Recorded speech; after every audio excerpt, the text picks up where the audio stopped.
Marketing is all about high performance. Everything has to fit together and work together exactly right, or efficiency, speed, and ROI all suffer. That's why Quad is obsessed with making sure your marketing machine runs as smoothly as possible. We help you achieve a seamless marketing experience with less friction and smarter integration. Better marketing is built on Quad. Welcome back, everybody. I'm really excited for this session. I had a preview of it. I was very excited watching the material that is about to come your way. Dr. John, oh my God, I'm going to butcher your last name now. Puterbaugh? Puterbaugh. I was right. Okay, yay. The Vice President of Advanced Media and Innovation at Quad. I know Sandy Hubbard is out there. We have a long relationship with Quad back when you were Quad Graphics. Quad, a gentleman that works there still, his name is Matt. He started this thing called Print Chat, and it was every Wednesday. And that was one of the first things I found in the industry on social media to gather with. And after Quad started dabbling at that time, one of the first companies to start looking at this thing called interactive marketing, and integrated marketing, and everybody was just thinking that they were crazy. That world has nothing to do with printing, but you guys got so busy doing that Matt actually handed the reins of Print Chat over to me through Print Media Center, and Sandy Hubbard was there as well. She's in the chat. From when we took it over in 2000, I think I took it over in 2013, but 2014 was the first time that you were able to track stats on social media, and we were able to follow the hashtag Print Chat up until last year when they stopped doing it. And I'm proud to say that since the time that we had taken it over, we put more than 2 billion with a B impressions for Print Chat out into the social media field, social media verse. That would not have happened without Quad. So I just wanted to say thank you for that, and thank you for what you have done and continue to do, like Cheryl, and push the industry forward. So I'm going to turn this over to you now, but I just really wanted to extend my gratitude to you and the entire team at Quad for keeping us all on our toes. Well, thank you so much. It's certainly a pleasure to participate today. It's you're doing a great thing for the industry and for all of us, keeping us moving forward. So go ahead and jump right in. Please, yes. All right, so let me try to just make sure I can see this in the full screen here. So I'm going to do a whirlwind tour, again, with 25 minutes of kind of basically to show how print has been at the forefront of, not as a vehicle to, launch new technologies, but also as a way to communicate and to bring these new technologies to life. And print's been there along the whole way. And so I'm going to kind of start with a disclaimer. There's certainly a lot more to go into as it relates to early direct marketing, as 1-800 numbers and replies and catalogs and response forms. So the caveat is I'm kind of starting a little later, but there's a lot of neat technology early in the industry. But I'm going to kind of start us in the early 90s, if you will. And so just to frame this for some of you there's a few of us are older than some of you in the audience, and kind of there was a process of phones kind of moving from being wired to the walls to being cordless. And as part of that time, when you get into the 90s and mid 90s, two kind of interesting things happened. One, in 94, the QR code was invented. It was mainly for manufacturing, and it's two-dimensional instead of a one-dimensional UPC code. So it can be scanned in multiple directions and kind of more resilient to noise. It has some properties built into it.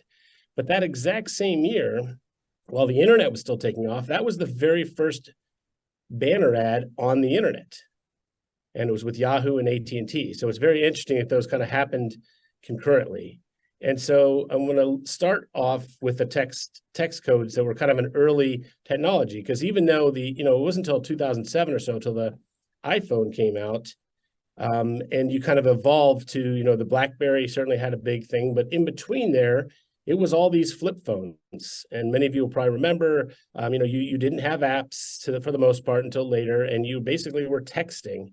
And print became the vehicle to list things. So if you look at these print ads, you actually had to text in a short code in order to buy content for your phones. In this case, they were 30-second ringtones. And now it's very hard to kind of buy ringtones anymore. But for a while, this was a very big industry, and you'd basically have to interact with print ads or catalogs to get these types of technology. And certainly, we've seen as a technology, the ability to text and respond to short codes, has continued, right? Retailers like Target use it, Disney uses it. It's in magazines, for example, throughout the years. Like in this example, you could text to win. And so again, print becomes that vehicle to communicate the calls to action and facilitate the direct response. After the text codes, we started to see kind of the predecessors to QR codes. And we put this around, the early, 2008 and so onward. And you can kind of see here, the codes on the right-hand side there, that is actually a predecessor to the QR code. Microsoft launched something called a Microsoft tag. And that Microsoft tag was an early dominant two-dimensional barcode. Other early formats were snap codes, and on the left, they're easy codes. And so then it wasn't until we get to later that you get, a variety of codes that then stabilize onto QR codes. And so if you look into the lower right-hand corner, I'm going to get into this, there were actually codes that had watermarks on them. And so they were better looking QR codes, if you will. And so we'll go through some of those examples. But in the upper right-hand corner, there were a lot of different versions of the QR before we stabilized on that. And so here's some of the first examples of when the QR codes happened. And so you can kind of see there on the far left, Hearts on Fire was really the first kind of format that or the advertiser that actually used the codes in their ads. And so they were early on, they advertised with Hearst and stuff. The Centr is kind of showing early on since the beginning, like QR codes, you really didn't know where they were going to lead you. And so you had to really overemphasize kind of what's going on. Like, look, it's not going to be some crazy thing, scan here. And it really shows also the importance of call to action. And then on the right there, Cosmo's the first time a major brand was willing to put one of these codes that the designers thought were pretty ugly on the cover. And this way it was set up was every day you scanned it for 30 days, you would get a different deal or an offer. And so from there, you could see different experimentation. So this is Gillette's experimentation with codes. So you can see on the left, you have the kind of, the players with their heads replaced by QR codes and ESPN magazine. And then the right was a big campaign. And so they certainly kind of improved how they messaged and what they did. It's a lot of experimentation early on with the codes. And then here, this chart shows you could see there that the orange is actually the adoption of QR codes in 2011 in the top 100 consumer magazines. And so you can see early on, the Microsoft tag was still pretty dominant, but eventually it really started to take off. And this, is concurrent with adoption of the codes and things happening, in the mobile phone industry. And certainly, as we've all seen through the pandemic, they've really had a chance to kind of take off and have wider adoption. So that's kind of the world of 2D codes. Another trajectory in new technology has always been the print's kind of really been front and center in is the whole area of watermarking. So if we have dollar bills or licenses, we're familiar with watermarks. But Digimarc kind of pioneered the ability to take an image there on the left, decompose it into its parts, and you can take like the yellow channel, for example, and you can modulate it in such a way that you can embed an invisible barcode into the image. And so therefore your phone can recognize it, but the human eye cannot. And people started to use this because designers and magazines didn't like the way those the black QR code looked. And so in the upper left-hand corner, that's in Bride's Magazine, that's a watermarked icon. Time Magazine had icons that were watermarked. You could see in the middle there. And then on the right with 17, you can see those little circles are all watermarked. And then, of course, the problem is you had to have a special app to be able to activate these. But it was a branded experience. And here's an example from House Beautiful. It's an ad by Home Depot. So when you scan that Home Depot logo, it's watermarked, and you can lift the color off the page, and you can see on the right, it was an interactive ad. And then you could take those colors and then hold them up and see what they look like on your wall with your phone. Cooking Light was an early adopter of this. So that image there on the left of the salad was actually had watermarks embedded in it, and you could scan it and go right to the recipes online. And then what really started to happen is Shazam. We all know you can Shazam the radio and find songs, but Shazam built the ability to recognize images through watermarks into their app. So you see this, and so there's an ad that was in Vogue that was done by Target, where you basically use the Shazam app to Shazam the pages and go to interactive experiences on your phone. And then finally, Walmart has done a lot of testing. They were very interested because in the checkout line, when you scan the UPC code, it takes, you have to line it up and it's complicated. But when you watermark packaging, it can be scanned from any dimension because it's like having a repeated pattern of barcode all over it that's invisible. So their toy catalogs have watermarks in them. And so you can get the app, and their app allows you to press a button, you can scan a page and get content and goes directly from the page to the internet. So again, print becomes this indispensable vehicle for not only communicating, but it's the medium that allowed this type of technology to happen. Moving on from watermarks, we get into the whole world of machine intelligence and visual search. And so this, I got a kick out of this. I think Ben Horowitz originally cited this, but it's a meme out there. But basically, computers until around 2012 couldn't tell the difference of whether the individual images there are a blueberry muffin or a dog. And so it seems silly, but then a lot has advanced recently. So then once you get in 2013, on the left is all the things now that, and we know there's many more examples, but these things are all things that now computers do better than humans. Image recognition, speech recognition, and those kinds of things. And so again, print has been at the center of doing what's called image recognition or visual search since the outset. So here's some examples on the right from Marie Claire, magazines such as GQ and Esquire, all allowed you to hold your phone over a page and it recognized the image and the page you're on, and then you can have content associated with it. So this is an example where when Amazon launched their Fire Phone, it had built in the ability to recognize images. It had lots of cameras. And so Target, the exact same time when the phone came out, Target launched an app called In a Snap that allowed you to scan ads. So this is an ad in Real Simple. You pull up the Target app, you scan that page, and it goes from a print view, right, that's inspiring and well laid out, to a mobile-friendly view that you can flip through with your single thumb. So this has just been the evolution, getting to visual search through machine learning. We are all familiar with text search, and we use voice search a lot more, or voice to text. And now this ability to search with images has really taken off. And again, print and publishing has been at the forefront.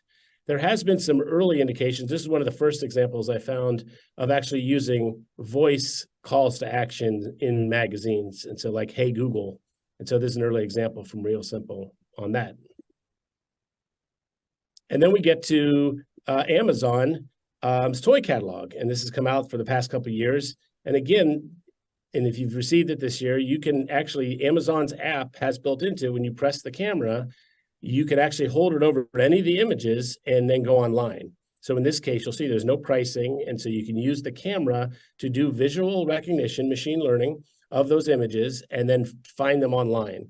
And they also use the QR code. So you have kind of two different ways to get there. So again, print has started early on in this whole area of image recognition. The other thing that happened kind of at the same time, and it was predicated on image recognition, is the world of augmented reality. Some people refer to this as the mirror world because you're taking digital content from the internet and projecting it onto physical spaces.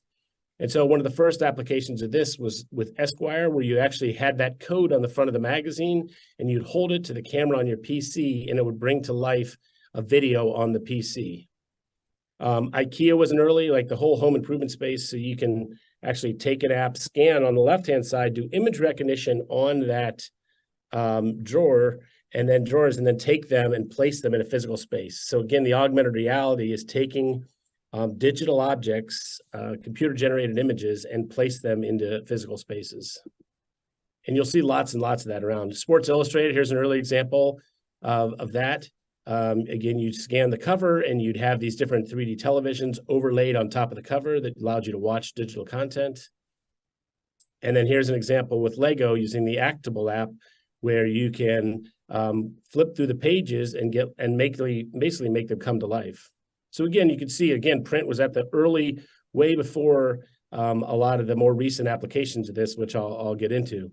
Here's the one last example with Allure, Gigi Hadid. You could go through the pages, scan, take selfies with her, and bring the covers and stuff to life.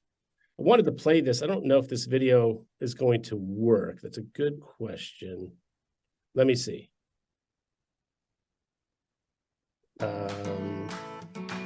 Oh yeah, here we go. So this is an example, and this is a Sappy book, and so we recorded a video of this in real time, right? So it's a single take from above, a camera from above the image, but you can see here now of the actual. You can go ahead and mute the music if whoever's controlling that. But you can kind of basically go through and see how you're doing augmented reality. Again, you're using real-time image recognition, and then you're overlaying interactive digital content on top of it.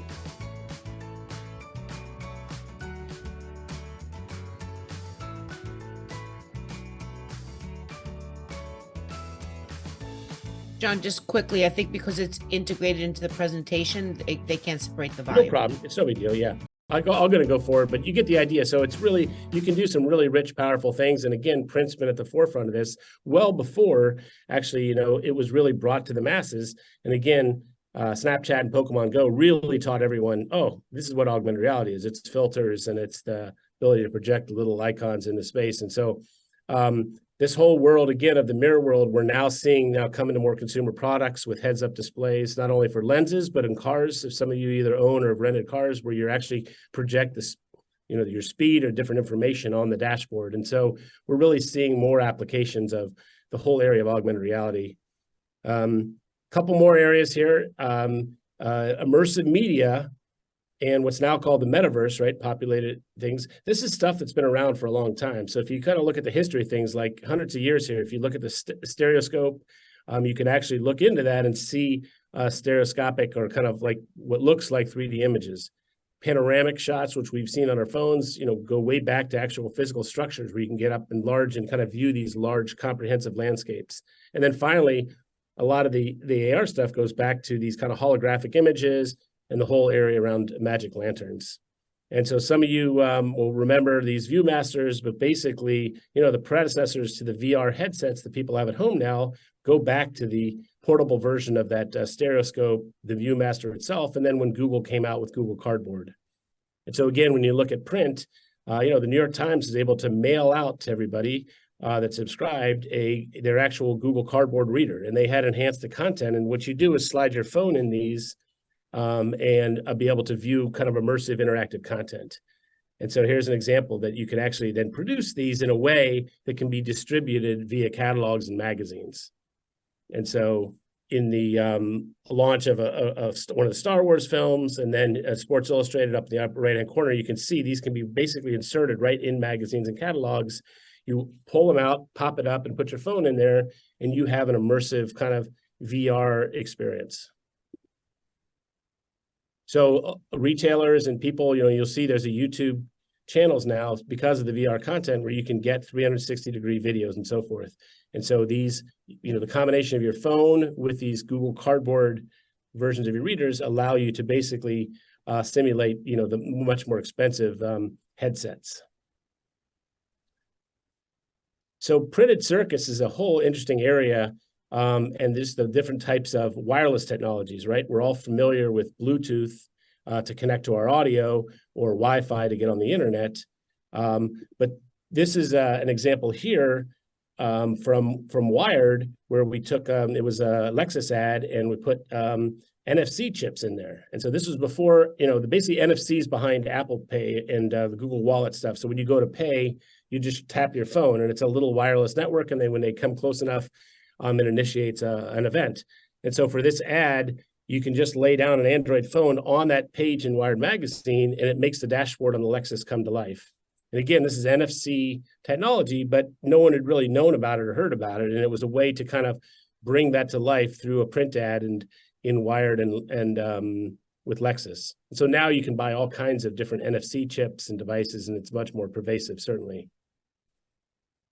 So I want to talk a little bit now about the Internet of Things, and then I'll kind of wrap up this kind of whirlwind tour. The idea of Internet of Things is the ability to have the Internet in everyday objects, right? Whether it's our bikes or a sewing machine or whatever. And you can download content, and we see this with different types of 3D printers and the whole world of just having the Internet connected to our devices. And a gentleman named David Rose, if you haven't read some of his stuff, he coined this the enchanted objects, and he likened it to like things that have superpowers. So, for example, when you had a sword that glows when some bad thing's coming, like an orc or something, or a mirror that had a special property, or he made umbrellas that would glow, so when you went out the door, you would know to grab it when it was going to rain.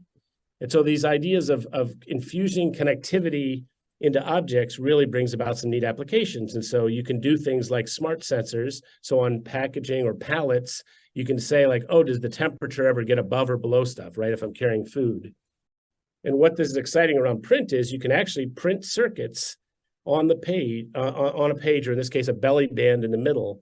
And when you break those circuits, they can notify, basically, I call it like sending out the bat signal to let people know that the piece of mail or the package has been opened. And so there's a network, without getting into too much detail, there's a low power wide area network that's across the country that's used to power. It was really brought about from a lot of large farm equipment where they didn't think you'd have cellular connectivity. And so again, you can take printed circuits, and when you break that connection or break the seal or open it up, or it triggers an event, it connects to the network, and you can basically then get the equivalent of an email open, but from physical objects. And so that's why we kind of call this the Internet of Disposable Things, because you can literally have a printed circuit and get this effect. And again, it's innovation in the whole world around print and through print. So as I wrap up, looking ahead, there's a whole history, right? Before we had the 2D barcodes, we had Wayne 100 numbers and we had URLs. And so these were all ways to directly connect print to digital. And then we've gone through here to show some examples of the imperceptible watermarks, certainly the different types of QR codes, and then the ability to do the visual search and recognition. So we just, use your phone, and this is built in now to a lot of the search engines. And then we went through NFC technologies, which is wireless, the augmented reality, and finally the disposable, these printed circuits. And so we think there's a lot of these technologies we're going to see start to come together to make textbooks and educational material more interactive. And as we combine these types of, basically sensors and stuff in our phones with artificial intelligence, you'll get a lot of interesting applications. And with as designers and marketers, we always kind of have to balance how do we employ these technologies, and use them in campaigns. Some of them are very cutting edge. It's a way to differentiate a brand. Other times it's a way to really drive a better direct response to remove friction and so forth. And so there's lots of strategies around whether you make the call to action in the object itself, like a QR code, or do you make it invisible and then have text and so forth. And so we've seen lots of examples here of different ways new technologies have been introduced through print over the years. The area that's kind of fun right now, again, we've had this resurgence in QR codes. And so these are flow codes. So QR codes now kind of look better, and then they have, more data and connectivity. So we're seeing, this is kind of one of the areas that's really new now. You'll probably see them. A lot of people are scanning them off of televisions, but they've really been widely adopted in print. And then finally, all the different types of special applications of the stuff we've gone through with the image recognition and so forth. I mean, with Google now, you can have things can finish equations, identify objects, translate, and all these applications.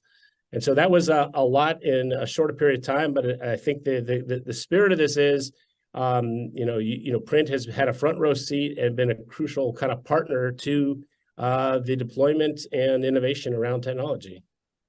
Yeah, I mean, absolutely. Thank you so much for sharing all that information with us. And we're going to actually cover this in the next session, but I really want to drive this point home. Nothing you saw in your presentation, except when you were purposefully showing us the past, is an antiquated technology. It is cutting edge technology. It is print related. It is communications related.